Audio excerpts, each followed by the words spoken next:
Chronique d'un voyageur confiné, épisode 2. Pendant ce temps où j'avais le temps d'avoir le temps, je me suis surtout rendu compte de la puissance révélatrice de la solitude. Faut que je le dise de suite, je me suis jamais trop bien senti entouré de monde dès ma plus tendre enfance. Céline, dans son voyage, disait « En Afrique, j'avais certes connu un genre de solitude assez brutal, mais l'isolement dans cette fourmilière américaine prenait une tournure plus accablante encore. » Que c'est vrai. La pire solitude est au milieu de la fourmilière. La quasi-totalité de mes congénères a besoin de ne pas être avec soi-même pour se sentir exister. Toujours prévoir. Encore, inanité, toujours. Besoin d'apéro, de McDo, besoin de cardio, besoin d'infos, besoin de séries. Besoin de tout un tas de divertissements pour éviter d'avoir à passer du temps à réfléchir à sa propre condition, à sa propre existence. Schopenhauer disait « Un homme d'esprit, dans la solitude la plus absolue, trouve dans ses propres pensées et dans sa propre fantaisie de quoi se divertir agréablement. Tandis que l'être borné aura beau varier sans cesse les fêtes, les spectacles, les promenades et les amusements, il ne parviendra pas à écarter l'ennui qui le torture.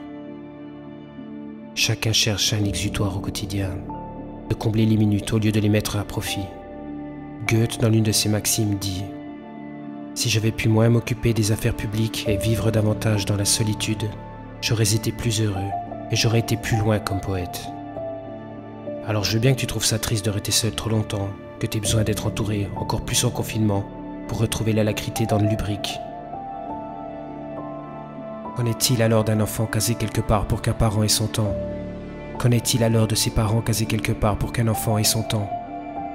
Pour ceux qui pensaient encore que le monde allait changer, désolé de vous décevoir, mais on a juste vu les limites humaines. J'ai remarqué que l'homme accepte d'être privé de tant de liberté sans demander de compte, que la prudence humaine n'est pas une vertu, et que seule la prudence spirituelle compte. À quel moment tout a foiré?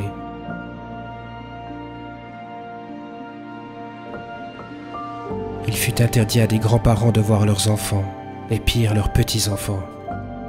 Je pense que si j'étais un vieux papy, j'aurais préféré mourir après avoir serré ma descendance dans mes bras, après avoir déposé des baisers sur le front de mes petits-enfants, avoir ressenti leur chaleur contre moi, plutôt que vivre sans les voir ou à travers une vitre comme un condamné au parloir. On est habitué à la prison en fait. On est prisonnier de notre égoïsme, de notre peur, de notre lâcheté, de notre ignorance bien plus qu'entre quatre murs. Et pour le coup, on a même accepté les quatre murs. Première et peut-être unique fois dans une vie où l'ordre était de rester chez soi. Qui a pris du temps pour cultiver? Qui a pris du temps pour se cultiver? J'ai beaucoup conversé avec mon amie Céline, et j'ai compris le paradoxe d'être misanthrope en aimant trop les autres. Il y a toujours une excuse pour ne pas faire. J'estime surtout qu'il y a des raisons pour mieux faire. Le virus était la cause, il en devient le prétexte. Est-ce le prétexte que je mets en cause? À l'approche.